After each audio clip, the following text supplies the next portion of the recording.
Welcome to Densitae Hair Transplant Center, Kerala. I am Dr. Sharanya. Hair transplantation is the third day and bandage removal procedure. That's the 10th day head wash procedure. This head wash procedure is clinically that's we can do this patients this head wash procedure we easy to this video detail.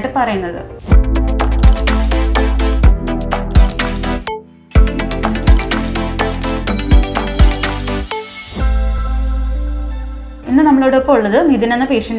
This patient surgery 10 days ago. This patient is head wash. So, head wash is a detail. I am Nidhan.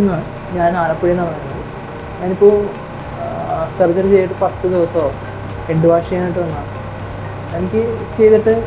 YouTube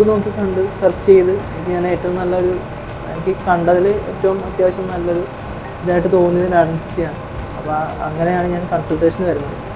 ഞാൻ ചെയ്ത ശേഷം ഒരു 3 ദിവസം കഴിഞ്ഞ് നമ്മുടെ ബാക്കിലെ ഇതൊക്കെ മാറ്റി ബാൻഡേജൊക്കെ മാറ്റി. എനിക്ക് വലിയ തലവേദനയോ അങ്ങനെയുള്ള കാര്യങ്ങളൊന്നുമില്ല. അത്യാവശ്യം കുഴപ്പമൊന്നുമില്ല. ഞാൻ അവർ പറഞ്ഞനുസരിച്ച് മുടിയും കാര്യങ്ങളൊക്കെ കെയർ ചെയ്തു. 10 ദിവസം വീട്ടിൽ തന്നെ ഇരുന്നു പക്കയായിട്ട് നമ്മൾ നോക്കി. വേറെ ഫുഡൊക്കെ ഇവർ പറഞ്ഞനുസരിച്ച് നമ്മൾ കഴിച്ചു. എനിക്ക് വലിയ ബുദ്ധിമുട്ടോ അങ്ങനെ സൈഡ് ഇൻഫെക്ഷനോ കാര്യങ്ങളോ ഒന്നും ഇല്ലായിരുന്നു. ഇപ്പോൾ ഹെഡ് വാഷിനാണ് നമ്മളോട് എത്തിയിരിക്കുന്നത്. നമ്മൾ ഹെഡ് വാഷിന് വേണ്ടി യൂസ് ചെയ്യുന്നത് ജില്ലറ്റിൻ്റെ ഷേവിംഗ് ഫോം ആണ്. എല്ലാ പേഷ്യൻസിനും ജില്ലറ്റിൻ്റെ ഷേവിംഗ് ഫോം അവൈലബിൾ ആകണമെന്നില്ല. അങ്ങനത്തെ കേസസിൽ നമുക്ക് യൂസ് ചെയ്യാൻ പറ്റുന്ന വേറൊന്നാണ് ഹിമാലയുടെ ബേബി ഷാമ്പു. ജില്ലറ്റിൻ്റെ ഷേവിംഗ് ഫോം ആണെന്നുണ്ടെങ്കിൽ ഡയറക്റ്റ് സ്കാൽപ്പിൽ അപ്ലൈ ചെയ്യാം. അല്ലാന്നുണ്ടെങ്കിൽ ഹിമാലയുടെ ബേബി ഷാമ്പു ആണെന്നുണ്ടെങ്കിൽ ജസ്റ്റ് ഒന്ന് ഫോം ആക്കിയതിന് ശേഷം അപ്ലൈ ചെയ്യാം. നമ്മളിപ്പോൾ ഹിമാലയുടെ ബേബി ഷാമ്പു ആണെന്നുണ്ടെങ്കിൽ അതുപോലെ തന്നെ ജില്ലറ്റിൻ്റെ ഷേവിംഗ് ഫോം ആണെങ്കിലും നമ്മുടെ ഫിംഗർ ടിപ്സ് ഉപയോഗിച്ചിട്ട് സർക്കുലർ മോഷനിലാണ് റബ്ബ് ചെയ്ത് കൊടുക്കുന്നത്. ഒരു കാരണവശാലും നമ്മുടെ നെയിൽസ് ഫിംഗർ നെയിൽസ് ട്രാൻസ്പ്ലാന്റഡ് ഏരിയയിൽ ടച്ച് ചെയ്യാൻ പാടില്ല. നമ്മൾ ഈ ഫോം അപ്ലൈ ചെയ്തതിന് ശേഷം ഒരു 10 to 15 minutes ഒന്ന് വെയിറ്റ് ചെയ്യുക. അതിനുശേഷം ഒരു ഗോസ് പീസ് അല്ലാന്നുണ്ടെങ്കിൽ ക്ലീൻ ആയിട്ട് വൃത്തിയുള്ളൊരു കോട്ടൺ ക്ലോത്ത് എടുക്കുക. അതിനുശേഷം നമ്മളിവിടെ പ്രൊവൈഡ് ചെയ്യുന്ന സലൈൻ സൊല്യൂഷൻ അല്ലാന്നുണ്ടെങ്കിൽ നോർമൽ വാട്ടർ ജസ്റ്റ് അതിൽ സ്പ്രേ ചെയ്യുക. അതിനുശേഷം സർക്കുലർ മോഷൻ നമ്മൾ ഫസ്റ്റ് ടൈം എങ്ങനെ ഫോം അപ്ലൈ ചെയ്തപ്പോൾ സർക്കുലർ മോഷനിൽ അപ്ലൈ ചെയ്തു അതുപോലെ തന്നെ ഈ ക്ലോത്ത് യൂസ് ചെയ്തിട്ടും സർക്കുലർ മോഷനിലൊന്ന് റബ്ബ് ചെയ്ത് കൊടുക്കുക.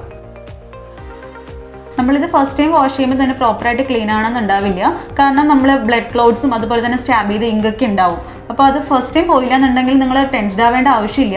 ഒന്നുകിൽ അന്നത്തെ ദിവസം ഈവനിങ് സെയിം പ്രൊസീജിയർ റിപ്പീറ്റ് ചെയ്യുക, അല്ലാന്നുണ്ടെങ്കിൽ നെക്സ്റ്റ് ഡേ പ്രൊസീജിയർ റിപ്പീറ്റ് ചെയ്താൽ മതിയാവും. നമ്മളിവിടെ നിന്ന് പറയുന്നത് പോലെ 1 hour ഗ്യാപ്പിലാണ് സലൈൻ സൊല്യൂഷൻ സ്പ്രേ ചെയ്യുന്നുണ്ടെങ്കിൽ 10th day നമ്മൾ ഹെഡ് വാഷ് ചെയ്യുന്ന സമയത്ത് ഫസ്റ്റ് ടൈം തന്നെ അത് പ്രോപ്പറായിട്ട് ക്ലീൻ ചെയ്യുന്നുണ്ടാവും. ഇൻ കേസ് അങ്ങനെ അല്ലാന്നുണ്ടെങ്കിൽ നമ്മൾ പ്രോപ്പറായിട്ട് സൺലൈൻ സൊല്യൂഷൻ സ്പ്രേ ചെയ്യുന്നില്ല എന്നുണ്ടെങ്കിൽ ചിലപ്പോൾ ഡ്രൈ ആയിട്ടുണ്ടാവും. അങ്ങനെയാണെങ്കിൽ ഫസ്റ്റ് ടൈം നമ്മൾ വാഷ് ചെയ്യുന്ന സമയത്ത് പ്രോപ്പറായിട്ട് ക്ലീൻ ആവുന്നുണ്ടാവില്ല. സെക്കൻഡ് ഓർ തേർഡ് ടൈം അത് പ്രോപ്പറായിട്ട് ക്ലീൻ ചെയ്താൽ മതിയാവും. ഞാൻ വിചാരിച്ച വേദന എന്തെങ്കിലും ഉണ്ടാവും. കുഴപ്പമൊന്നുമില്ല, വേദനയൊന്നുമില്ല, കുഴപ്പമൊന്നുമില്ല, സാറ്റിസ്ഫൈഡ് ഓക്കെ. ഈ പറഞ്ഞ രീതിയിലായിരിക്കും നമ്മൾ ഹെഡ് വാഷിൻ്റെ പ്രൊസീജിയർ ചെയ്യുന്നുണ്ടാവുക.